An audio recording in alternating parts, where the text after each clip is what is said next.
জীবন আজ্ঞাকারক মহারাজ। যৌবন কালত উষ্ণ তেজি ভক্তির জগৎ শত শত ক্ষত্রিয় প্রাণীর প্রাণ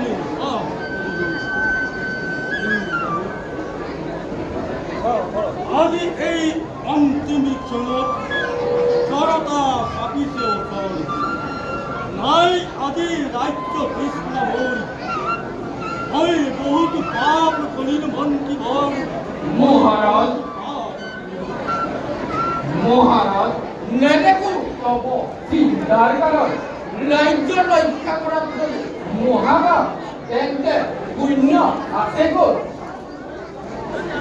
আর সেনাপতি মহারাজ ও শোন তুমি কোনজন প্রকৃত পুরুষ এই সংসাৰত মহাৰাজ জীবনেৰ সংসাৰত জন্মগ্ৰহণ কৰি নিজৰ হৰে গুণ গাই আৰু নিষ্কটত্ব কৰে মনত সেইজনেই প্ৰকৃত এই বিশ্বত।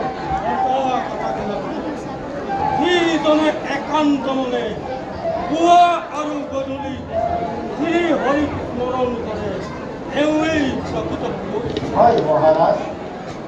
হরিত হরণ লয়াধি দুজনে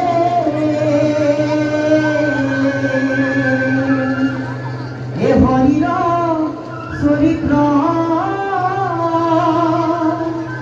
শ্রবণ কীর্তন করে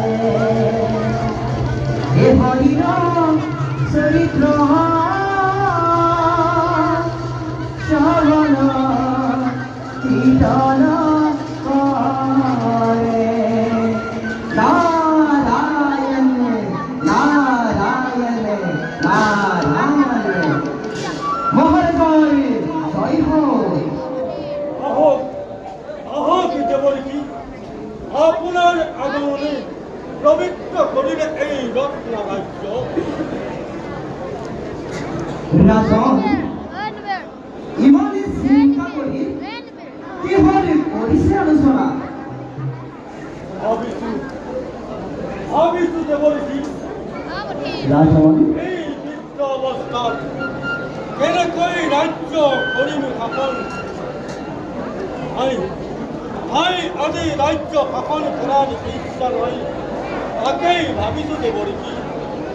নারায়ণ নারায়ণ রাজন তার মানে নকরিব কোনো চিন্তা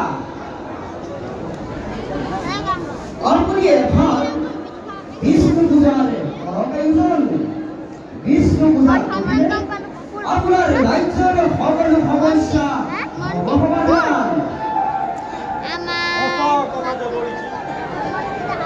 যিজনে একান্ত মনে পুৱা আৰু গধূলি স্মৰণ কৰে এওঁৱেই প্ৰকৃত পুৰুষ।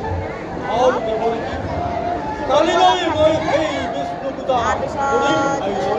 উত্তম উত্তম ৰাজন আপুনি কালিলৈকে বিষ্ণু পূজাৰ অৰ্থকায়ীজন মই এতিয়া আহিলোহে। আৰু দেৱৰী বিষ্ণু